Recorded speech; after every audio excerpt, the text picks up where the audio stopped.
pour ce jour. Prions ensemble. Prions ensemble. Père, nous te disons merci pour ce temps. Nous te rendons toute la gloire. Nous bénissons ton nom. Nous bénissons ton nom pour ce que tu permets et que nous puissions écouter cette parole. Je prie, Seigneur, que nos oreilles spirituelles puissent entendre cette parole et capter ce que tu veux nous faire comprendre. Que ton nom soit béni, que ton nom soit glorifié. Amen. Amen. J'espère que vous me recevez. J'espère que le son est bon. J'espère que l'instrumental n'est pas fort. Nous allons juste partager pendant 30 minutes, 30 à 45 minutes et nous allons prier. OK. Donc, le sujet que nous allons partager aujourd'hui, c'est la nécessité de prier, hein, la nécessité de prier pour l'homme. Pourquoi il est nécessaire pour nous en tant qu'êtres humains de prier? Pourquoi il est nécessaire pour nous de prier? Donc, là, ce verset, ce thème-là, la première chose qu'il faut comprendre dans ce message, c'est la nécessité. C'est quoi la nécessité? Quelque chose qui est nécessaire, c'est quelque chose d'obligatoire, c'est quelque chose d'indispensable. C'est quelque chose dont on ne peut pas se passer.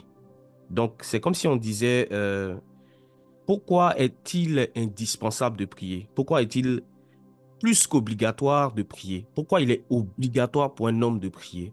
Donc, cela simplement revêt un caractère vraiment obligatoire de la prière, un caractère indispensable de la prière. Donc, l'un des buts de ce message, c'est de vous faire comprendre que la prière est importante pour l'homme, hein? La prière est indispensable pour l'homme, mais il faut aussi comprendre le caractère obligatoire de la prière. Aujourd'hui, tu ne peux pas dire que tu vas marcher avec le Seigneur ou être un homme sur cette terre et ne pas avoir une vie de prière, ne pas avoir un temps de prière régulier. C'est pas possible. La prière est une obligation. C'est pourquoi aujourd'hui, un disciple du Seigneur qui n'a pas de vie de prière doit se remettre en cause, doit pouvoir tirer la sonnette d'alarme pour savoir qu'il y a quelque chose qui est nécessaire qu'il ne fait pas. La parole nous dit que Marie était au pied du Seigneur pendant que Marthe était affairée à différentes choses. Et le Seigneur a dit comme ça que Marie a choisi la chose qui est utile, qui est nécessaire. Et il a dit à Marthe, tu t'inquiètes pour beaucoup de choses, mais il y a une seule chose qui est nécessaire. Vous pouvez faire beaucoup de choses dans la vie chrétienne. Vous pouvez faire beaucoup de choses dans votre propre vie, dans votre organisation, mais il y a des choses qui ont un caractère de nécessité et qui sont indispensables. Vous pouvez faire plusieurs actions dans votre vie. Vous pouvez, bien aimer, avoir plusieurs projets. Mais dans tous ces projets, Jésus nous montre, parce qu'il a dit à Marthe qu'il y a des choses qui sont nécessaires. Tout n'est pas nécessaire. Toute chose est permise, mais tout n'est pas utile. Donc, je suis en train de parler de quelque chose qui est nécessaire. Quelque chose que tu dois faire absolument. Quelque chose, bien aimé, dont tu ne peux pas te passer. C'est la prière. La prière. La prière, c'est la chose dont un chrétien ne doit pas se passer. Et je vais vous montrer les raisons pour lesquelles un chrétien, un homme, ne doit pas se passer de la prière parce que la prière est une chose nécessaire. La première chose qui montre que la prière est quelque chose de nécessaire, c'est que le monde dans lequel nous sommes est un monde spirituel et rempli de méchanceté. Pourquoi la prière est nécessaire? Parce que le monde dans lequel nous sommes est un monde spirituel. Le monde a été formé, bien aimé, par la parole de Dieu. La Bible nous dit que au commencement était la parole et la parole était avec Dieu. Donc le monde a pris forme, bien aimé, par quelque chose d'invisible qui est la parole. Donc à la base, le monde est d'abord spirituel avant d'être terrestre. Le monde est d'abord dans la pensée de Dieu avant d'être terrestre. Parce que lorsque Dieu créa la terre, il faut savoir que la terre est sortie de la parole de Dieu. Donc la terre a pour origine la spiritualité. Donc l'une des choses pour lesquelles il faut être un homme de prière, c'est parce que la terre sur laquelle tu habites a été faite des choses invisibles. Alors, vu qu'elle a été faite des choses invisibles, Je ne peux pas vivre dans ce monde, je ne peux pas marcher comme ça dans ce monde en ayant, bien aimé, les yeux spirituels fermés. Parce que ce monde lui-même, à la base, revêt un caractère d'invisibilité. Je veux qu'on puisse lire ensemble Hébreux 11, verset 3.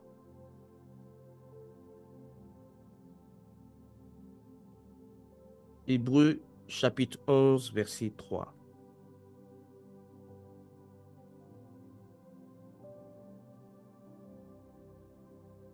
Mon frère Maurice, tu peux m'aider pour la lecture, s'il te plaît? Qu'on puisse aller rapidement, si c'est possible. Ok. Hébreu 11, verset Mhm. 3, tu as dit. Verset 3. Mhm. Mhm. D'accord, je lis la parole du Seigneur. Mhm. Version King James. Par la Mhm. foi, nous comprenons que les mondes ont été disposés par la parole de Dieu, de sorte que les choses qui se voient n'ont pas été faites de choses qui paraissent. Amen. Mhm. Le monde ou les mondes dans la King James, il y a une explication euh, à cette définition, les mondes, mais je ne vais pas m'attarder dessus pour ne pas sortir du message. Mais on nous dit que ce soit le monde ou les mondes ont été créés par la parole de Dieu, de sorte que les choses qu'on voit n'ont pas été faites des choses visibles. Tout ce que vous voyez a d'abord une origine dans les spirituels. Donc, c'est l'une des raisons pour lesquelles nous devons prier. Parce que la prière est simplement cette échelle qui permet au monde spirituel de devenir évident pour celui qui prie, pour celui qui vit dans cette terre. Celui qui vit dans cette terre sans avoir une vie de prière est comme un homme qui vit dans un monde spirituel dont les yeux sont fermés et qui ne peut pas voir au-delà des réalités visibles. Parce que lorsque la parole nous dit que le monde que vous voyez a été fait des choses invisibles, ça veut dire que derrière chaque chose visible, il y a quelque chose d'invisible. Derrière chaque action, derrière chaque problème, hum, hum, derrière certaines difficultés que certaines personnes vivent, qui sont visibles, il y a des réalités invisibles qui ont formé ces choses-là dans l'invisible pour que ces choses deviennent réelles. Donc, tout ce que vous voyez qui a été créé par Dieu, tout ce que vous voyez qui peut arriver dans la vie d'un homme a d'abord une source dans l'invisible. Et celui qui veut combattre les choses visibles sans avoir l'œil spirituel, sans avoir l'oreille spirituelle en bon état, va simplement se heurter à un mur. C'est pour cela que prier, bien aimé, est une nécessité. Parce que je suis dans le monde.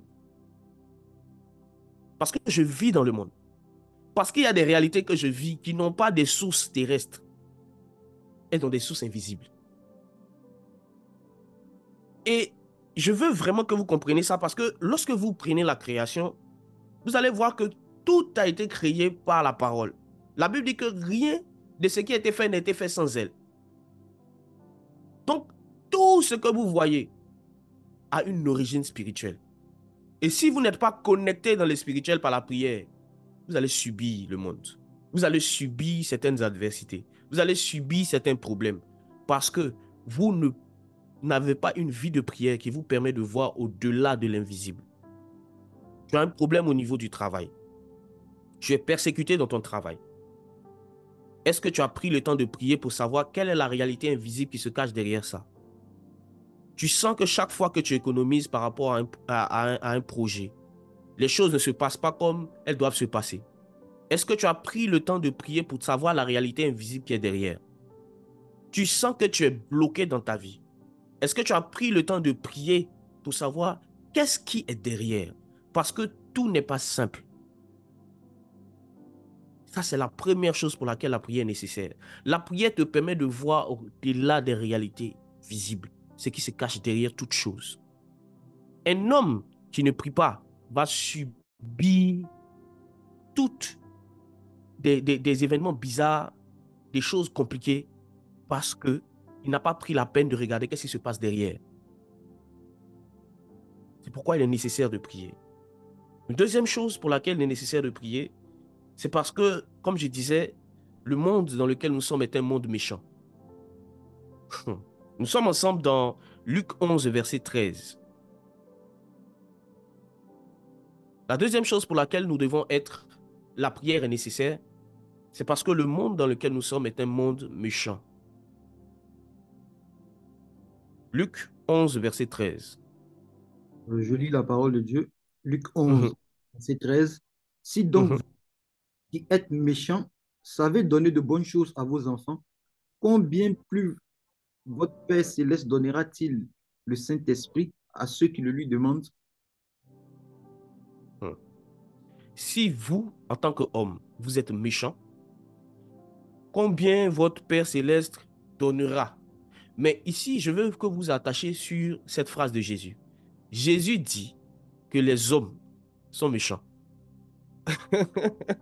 Jésus dit que de nature, les hommes sont méchants. Les hommes ont des planifications de faire du mal. Les hommes travaillent pour leur propre gain. Donc Jésus, ici, il établit une réalité. C'est que les hommes sont méchants. Donc dire que les hommes sont méchants, c'est pas, au fait, c'est pas une nouvelle. C'est pas une nouvelle pour Jésus. Dit que Seigneur, les gens m'ont fait du mal. Les gens sont méchants. Non, Jésus sait. Il a dit. On peut prendre ensemble rapidement encore 2 Timothée 3, le verset 2 à 4.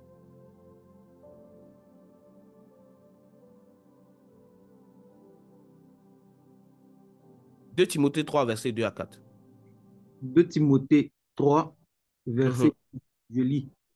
Et mhm. afin que nous soyons délivrés des hommes méchants et pervers, car tous n'ont pas la foi. Le Seigneur est fidèle, il vous affermira et vous préservera du malin. Ok, Nous on avons, va s'arrêter là. ok, Il dit que Dieu nous délivre des hommes qui sont morils. Des hommes qui sont quoi? Méchants. Euh, Dieu nous délivre, oui, des hommes méchants et pervers. Et méchants et pervers. Voici comment le monde est. Le monde est méchant et le monde est pervers. Donc, il y a une réalité ici que vous devez comprendre. C'est que dans Luc 11, verset 13, Jésus atteste que les hommes sont méchants. Dans 2 Timothée 3, verset 2 à 4, la Bible dit que dans les derniers temps, mais les hommes, la méchanceté des hommes va augmenter. Donc, l'une des choses pour lesquelles il est nécessaire de prier, c'est parce que, bien aimé, les hommes sont méchants. Est-ce que tu me suis? Ah, il y a des choses, des méchancetés que vous vivez du fait des hommes, qui sont simplement le résultat de votre manque de vie de prière. Il y a des torts que vous subissez. Il y a des injustices que vous vivez, qui sont simplement le résultat de votre manque de vie de prière. Parce que lorsque quelqu'un manque la prière, la méchanceté des hommes devient évidente dans sa vie et finit par corrompre son cœur. Lorsque quelqu'un manque la prière en lui, la méchanceté des hommes finit par l'atteindre. Regardez quelque chose. La plupart d'entre nous, en tant qu'hommes, nous sommes facilement influençables.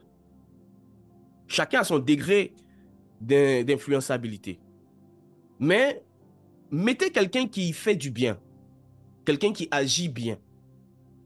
Mettez cette personne dans un environnement où des gens sont ingrats.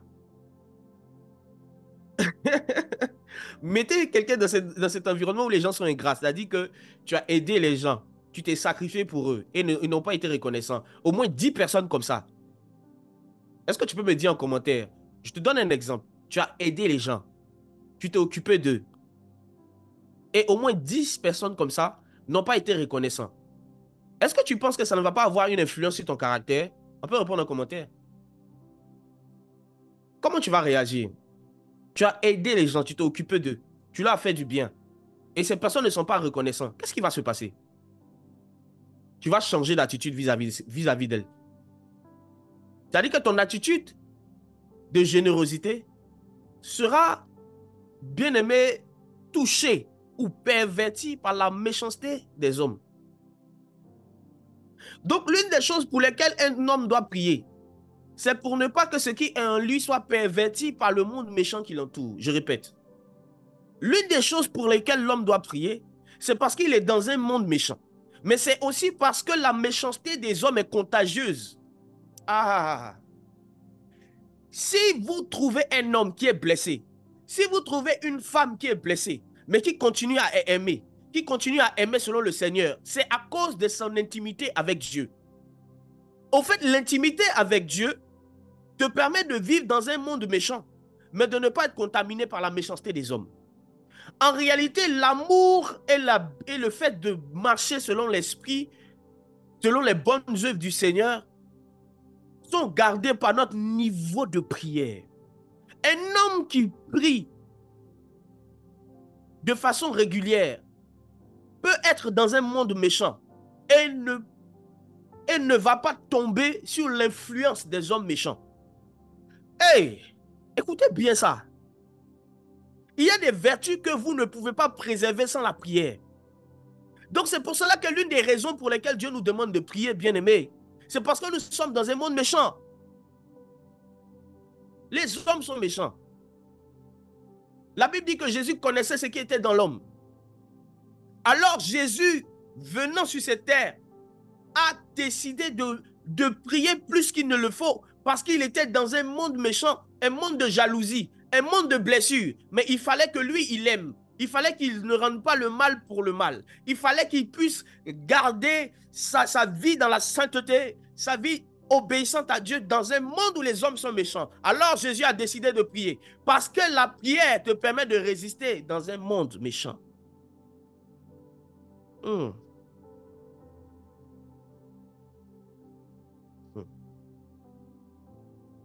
Je crois que peut-être à la deuxième session, on aura le temps de développer sur ces choses.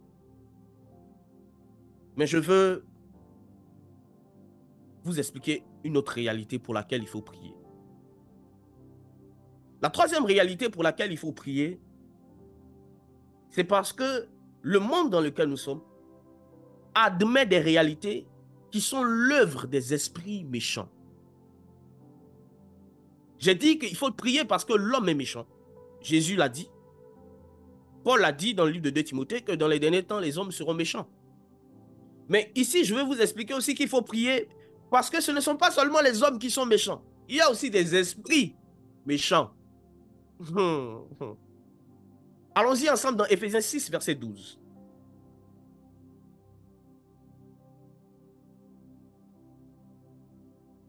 Éphésiens 6, verset 12. Après ce passage, la prière ne sera plus un jeu pour toi. Tu vas savoir que tu es dans un environnement hostile. Je lis la parole du Seigneur, Éphésiens 6, 12. Okay. Car nous ne luttons pas contre la chair et le sang, mais contre les principautés, contre les puissances, contre les dirigeants des ténèbres de ce monde, contre la malice spirituelle dans les lieux célestes. Version King James. Lis, s'il te plaît, mon frère, dans la version second. Ok, version lui second. Éphésiens 6, le verset 12. Car nous n'avons pas à lutter contre la chair et le sang, mais contre les dominations, contre les autorités, contre les princes de ce monde des ténèbres, contre les esprits méchants dans les lieux célestes. Les esprits méchants. En fait, je veux que vous compreniez que vous êtes dans un environnement hostile. C'est pourquoi la prière est nécessaire. En fait, moi, plus j'ai compris la nécessité de la prière, plus j'ai compris que c'est un problème pour un disciple qui n'a pas de vie de prière régulière. C'est un problème. Parce qu'on te dit, Jésus te dit dans Luc 11, verset 13, que tu es sur la terre des hommes où les hommes sont méchants. Et Paul te dit dans Éphésiens 6, verset 12, que même dans les lieux célestes, il y a des hommes, il y a des esprits méchants. Donc, c'est-à-dire que sur la terre, il y a des méchants. Dans le ciel, il y a des méchants. C'est comme si tu es environné de méchanceté. Est-ce que vous comprenez ces principes? Donc, nous n'avons pas à lutter contre la chair et le sang, mais nous avons à lutter contre les esprits méchants établis où? Dans les lieux célestes. Man of God. Allons-y ensemble dans Colossiens 2, versets 14 à 15. On finit bientôt et nous allons avoir un temps de prière. Colossiens 2, versets 14 à 15. 14, la version lui second, je lis. Oui. Il a effacé l'acte dont les ordonnances nous condamnaient et qui subsistait contre nous Mhm. et il l'a détruit en le clouant à la croix. Il a dépouillé les dominations et les autorités et les a livrées publiquement en spectacle en triomphant d'elles par la croix. Hmm. Voici une réalité. Jésus devait vaincre le monde, vaincre les hommes et leur méchanceté, mais Jésus devait aussi avoir un combat contre les esprits méchants dans le ciel. Donc, il y a un combat qui se passe, qui est dans le sacrifice de Christ, un combat terrestre contre la méchanceté et un combat céleste contre la méchanceté. Et Jésus a dit dans sa parole que le disciple n'est pas mieux que le maître. Ce que lui, il a vécu, nous allons vivre la même chose. Donc, Jésus n'a pas fait qu'un combat terrestre. Il a fait aussi un combat céleste. Et comment Jésus-Christ a réussi ce combat? Dis avec moi la prière. Dis avec moi la prière. Je vais t'expliquer la réalité des esprits méchants. Écoute bien. Écoute bien, mon frère. Le combat spirituel est engagé contre les esprits méchants dans les lieux célestes. Simplement parce que toute personne qui désire obéir à Dieu sera victime de la méchanceté des esprits méchants. En réalité, les esprits méchants s'opposent à la volonté de Dieu sur terre. Et dès qu'un homme décide de dire que moi je vais marcher selon Dieu, moi je vais décider de vivre selon le Seigneur, je vais décider d'accomplir ce que Dieu a dit me concernant, automatiquement, il y a une activation des esprits méchants dans sa vie. Et c'est pourquoi il est nécessaire de prier. Parce que la volonté des esprits méchants, c'est d'empêcher quelqu'un d'aller vers Dieu. C'est d'empêcher quelqu'un de grandir spirituellement. C'est d'empêcher de pouvoir avoir un épanouissement aussi au niveau spirituel. L'œuvre des esprits méchants, c'est de te bloquer spirituellement, financièrement. C'est de te rendre, bien-aimé, éloigné de Dieu. Je vais prendre mon temps pour parler lentement. Mais si vous comprenez ces réalités, vous allez voir que il y a des choses que vous vivez sur la terre. Il y a des combats que vous vivez sur la terre.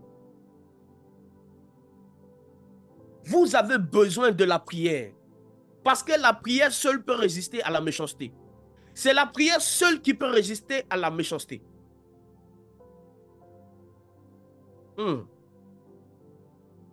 Paul, lorsqu'il parlait, il a dit qu'il a combattu les bêtes d'Éphèse. Il a combattu contre les esprits méchants. Alors, si vous n'êtes pas un homme de prière, il serait difficile pour vous de faire la volonté de Dieu. Il sera difficile pour vous de vivre selon la volonté parfaite de Dieu. Pourquoi? Parce que les esprits méchants ont la fâcheuse habitude de créer en l'homme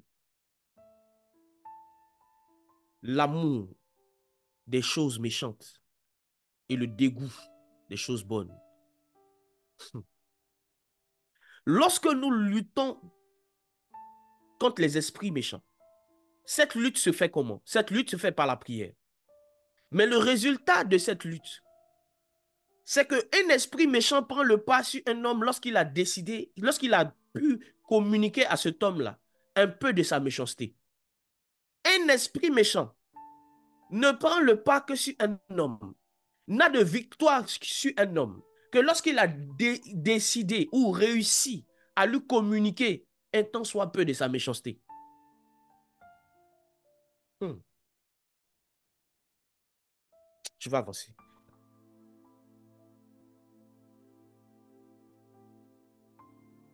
La dernière chose pour laquelle il faut prier, il y en a plusieurs, et c'est la plus importante. La dernière chose que je veux citer aujourd'hui, pourquoi il faut prier? J'ai parlé du fait qu'il faut prier parce que nous sommes dans un monde qui est spirituel. Alors il faut être spirituel. Il faut que tes yeux spirituels soient ouverts. J'ai dit qu'il faut prier parce que les hommes sont méchants. Parce que les hommes agissent dans la méchanceté. J'ai dit aussi qu'il faut prier parce que nous sommes aussi attaqués par des esprits méchants. Et la dernière chose que je veux donner ici comme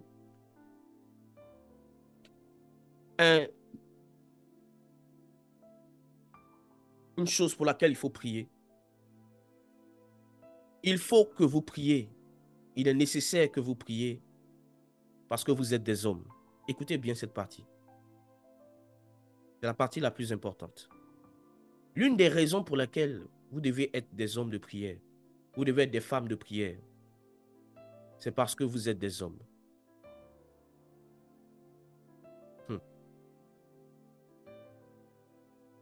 Une fois, on a posé la question de savoir pourquoi Jésus-Christ, en tant que Fils de Dieu, priait. On a demandé pourquoi Jésus priait. Jésus était Dieu. Vous pouvez me répondre en commentaire. Il était Dieu.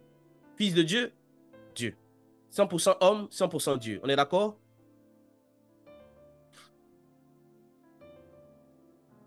Alors, pourquoi Jésus priait? Jésus était Dieu, n'est-ce pas? Jésus était rempli de la plénitude du Saint-Esprit. Jésus était revêtu de la puissance du Saint-Esprit. Mais pourquoi Jésus priait? C'est une question qui m'a beaucoup fatigué dans le début de ma foi.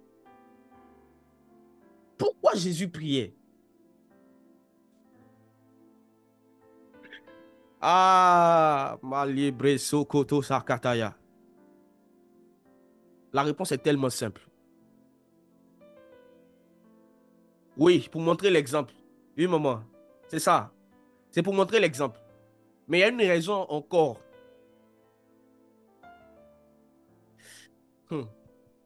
Ok.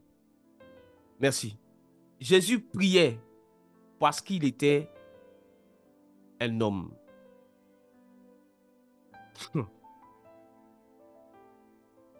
Il y a des choses que vous devez comprendre concernant les lois que Dieu a établies sur la terre. Et j'ai découvert, lorsque j'ai commencé à méditer sur ces sujets, que la terre a été soumise à des lois. Et selon cette loi terrestre, la chair est faible.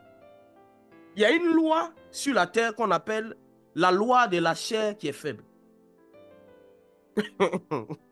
Donc, toute personne, que ce soit un ange, que ce soit un esprit là-bas, même Dieu, qui viendra revêtir la chair, va ressentir la faiblesse et de ce fait doit prier. Dans Genèse 6, lorsque les anges, les esprits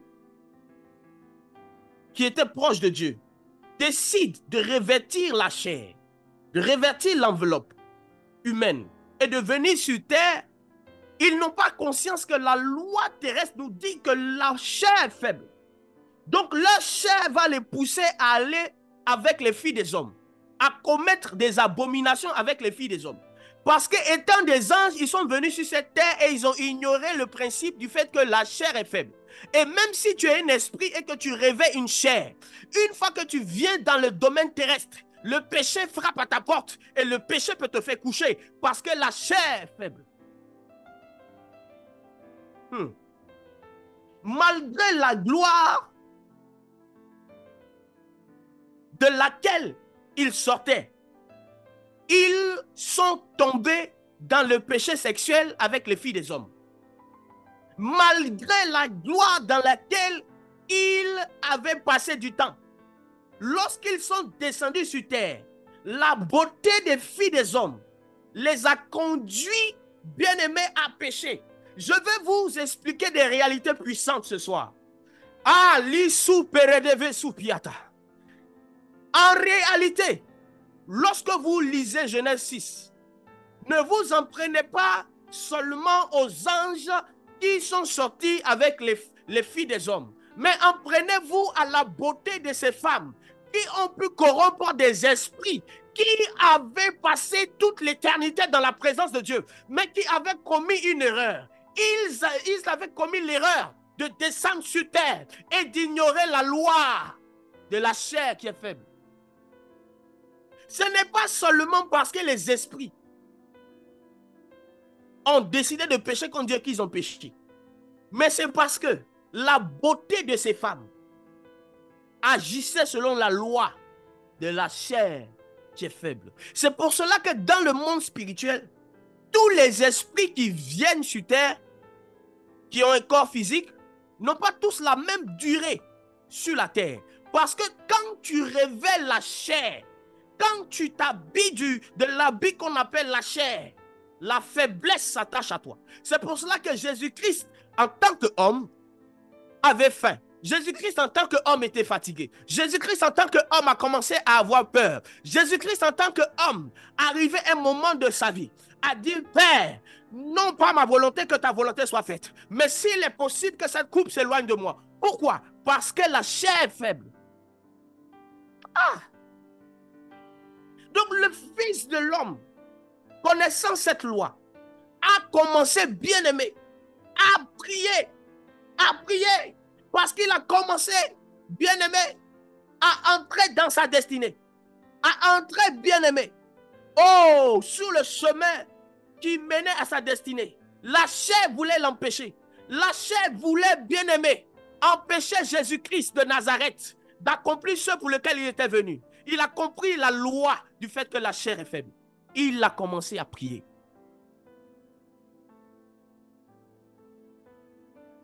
Il y a des réalités que vous devez comprendre. Une fois que vous êtes homme, la prière devient pour vous une obligation. Une fois que vous êtes homme, la prière devient pour vous une nécessité. Une fois que vous êtes homme, la prière devient pour vous quelque chose dont vous ne devez pas vous passer. Il y a un réveil que Dieu va envoyer au Maroc. Mais est-ce que vous pouvez lutter contre les bêtes de fer sans être des hommes de prière? Parce que votre corps est soumis à la loi de la chair qui est faible. Alors vous devez prier.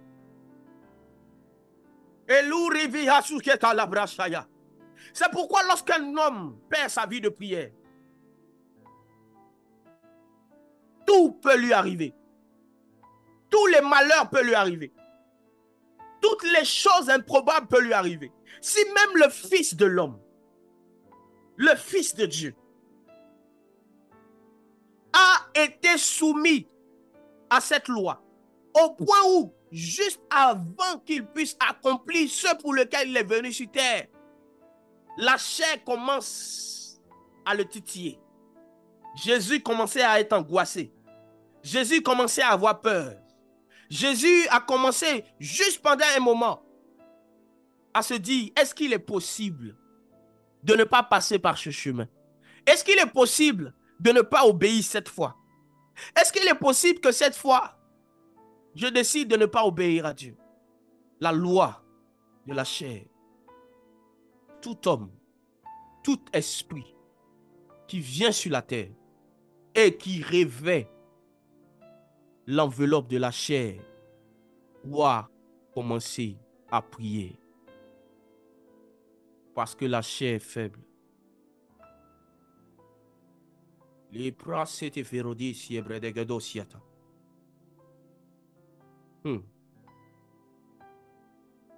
La radava zebredegado siata.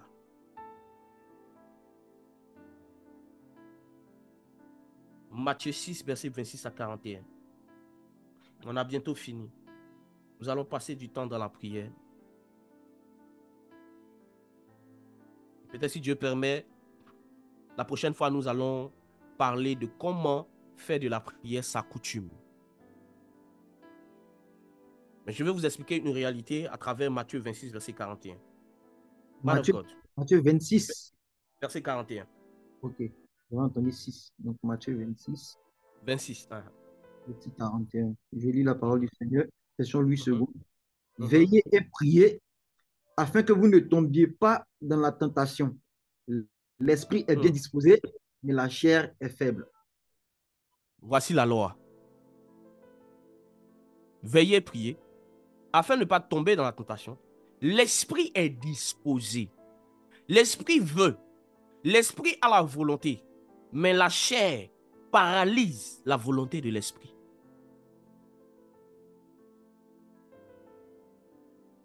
Jésus était en train de dire ça à qui, homme de Dieu? Jésus est en train de dire ça à qui? À ses disciples, on est d'accord? C'est à ses disciples qu'il dit ça. Il dit que l'esprit est bien disposé, mais la chair est faible. Donc, ce n'est pas parce que tu es un disciple du Seigneur que ta chair est tellement disposée. La Bible dit qu'il a fait de nous des nouvelles créatures. Mais ta chair est toujours présente. Hein? Ce n'est pas un renouvellement de la chair. La nouvelle naissance n'est pas un renouvellement de la chair, c'est un renouvellement de l'esprit. Je répète. La nouvelle naissance n'est pas un renouvellement de la chair. C'est un renouvellement de l'esprit, de l'homme intérieur qui est en toi. Et une chose que vous pouvez remarquer sur cette loi, homme de Dieu, nous sommes ensemble dans Galates 5, verset 16 à 17. Regardons ensemble Galates 5, verset 16 à 17. Je vous explique. Vas-y. Oui, Galates 5, 16 à 17. D'accord, je lis. On va lire ça lentement, homme de Dieu. Je dis donc, marchez selon l'esprit, et vous n'accomplirez pas les désirs de la chair. Donc, Jésus ici est en train de nous expliquer comment fonctionne la loi de la chair. La loi de la chair fonctionne selon 3 principes. Le premier principe, c'est que l'esprit est bien disposé. Vous avez la volonté de faire. Vous avez la volonté de prier, par exemple. Vous avez la volonté de jeûner. Mais arrivé un moment, quand vous décidez de prendre une résolution de jeûner, votre ventre commence à vous faire mal. votre ventre paralyse ce que votre esprit a décidé. Vous avez décidé de prier. Mais arrivé un moment, votre corps est fatigué. Donc, la chair évolue premièrement dans la loi, dans la loi de la chair, évolue d'abord dans le fait de paralyser ce que vous voulez. Vous savez ce qui est bon. Mais chaque fois que vous voulez le faire, il y a comme des situations qui arrivent où votre chair a plus du plaisir à faire autre chose que ça. Je donne un exemple. Il y a des personnes, lorsque vous êtes en train de partager la parole, lorsqu'on est en train de leur partager la parole, ils dorment. Homme de Dieu. Ça arrive, on a des veillées où les gens dorment. Mais disons tout à l'heure qu'il y a le dernier Avengers. Oh, le sommeil s'en va. Le sommeil s'en va net. Disons tout à l'heure que il y a une nouvelle là, il y a quelqu'un qui doit te donner de l'argent. Mais la personne qui dormait va se lever et commencer à faire des pompes. Aller laver le visage. Il ne peut pas dormir. Pourquoi? Parce que sa chair lui donne le dégoût des choses spirituelles. Elle lui donne l'amour des choses charnelles. Donc, la chair travaille principalement dans cette... elle paralyse votre volonté. Je veux que vous compreniez ça comme ça. La chair paralyse la volonté que vous avez. Ça, c'est la première manière dont la chair combat l'esprit. Tu veux, mais tu ne peux pas, à cause de certaines situations. Mais il dit encore une autre chose. Dans cette loi, on dit que il faut marcher selon l'esprit et on n'accomplira pas les désirs de la chair. Donc, comment vaincre la loi qui nous paralyse alors que nous avons décidé de marcher selon l'esprit? Qu'est-ce qu'il faut faire? Il faut soumettre la chair. Il faut la soumettre à la volonté de l'esprit. Il faut exercer son esprit à dominer sur sa chair. Donc, pour contrecarrer cette loi, là, je vous donne le secret. Il n'y a rien de secret qui doit être découvert. Il faut soumettre votre chair à ce que vous avez décidé. On va entrer dans quelque chose là. Lorsque vous décidez de prier et que votre chair vous dit, va regarder sur WhatsApp, sûrement on t'a envoyé un message. Va checker ton PayPal pour voir si on t'a envoyé un message. La chair veut te paralyser par rapport à la volonté que tu as de prier. Voici comment tu vas la soumettre. Tu décides de prier avant de faire ce que ta chair t'a suggéré juste après que tu aies décidé de prier. Je répète. Voici comment soumettre la chair. Il faut décider de faire ce que Dieu a mis dans votre esprit avant d'aller faire autre chose. Donc, c'est pour cela que Paul est en train de dire aux gens de Galates, marchez selon l'esprit et vous n'accomplirez pas les désirs de la chair. En réalité, marcher selon l'esprit, c'est marcher sur la chair. Ah!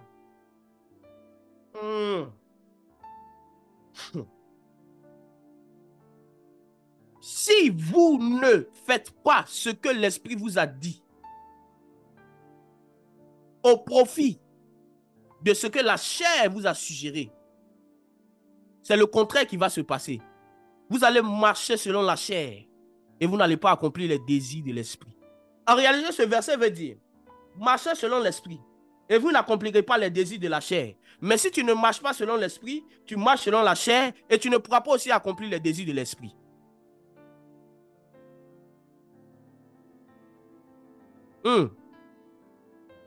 Donc, marcher selon l'esprit, c'est marcher sur la chair. Oh! Les rodemandent les cousiata. Nous sommes déjà au terme de notre message. Et c'est que ça me dit, nous allons parler de faire de la prière sa coutume. Mais je suis en train de vous donner quelque chose, quelques braises.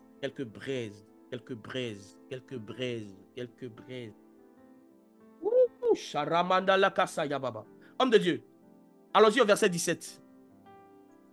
On termine par là. Verset 17. Car la chair a des désirs contraires à ceux de l'esprit, et l'esprit en a de contraires à ceux de la chair. Ils sont opposés entre eux, afin que vous ne fassiez point ce que vous voudriez. Vous voyez? C'est la loi de la paralysie. Vous voulez prier. Vous voulez jeûner. Mais vous êtes paralysé par l'amour de la nourriture. Vous êtes paralysé par les occupations. Vous êtes paralysé par la fatigue. Vous avez pris la décision de pardonner. Mais vous êtes paralysé par certaines raisons qui vous disent qu'au fait, vous ne devez pas pardonner parce que vous êtes paralysé. En réalité, la chair vient pour opposer quelque chose à l'esprit, pour ne pas que l'esprit prenne le dessus. Alors, qu'est-ce que vous devez faire? Vous devez décider de marcher selon l'esprit et vous n'accomplirez pas les désirs de la chair. Hey! Quelle est cette génération de croyants qui ne marchent pas selon leurs émotions, qui ne marchent pas selon leurs ressentis, mais qui marchent premièrement selon ce que l'esprit a dit? J'ai terminé mon message. J'ai terminé. L'une des raisons pour lesquelles tu dois prier, c'est parce que tu es un homme. Et un homme a revêtu une enveloppe, qui est une enveloppe charnelle. Et cette enveloppe ne peut pas dominer sur toi si tu es un homme de prière. Mais si tu décides de ne pas prier, l'enveloppe dominera sur toi. Alors Jésus-Christ de Nazareth, ayant constaté en lui un mouvement de la chair, ayant constaté en lui une angoisse qui avait été suggérée par la chair, a décidé de marcher par l'esprit en allant dans la prière.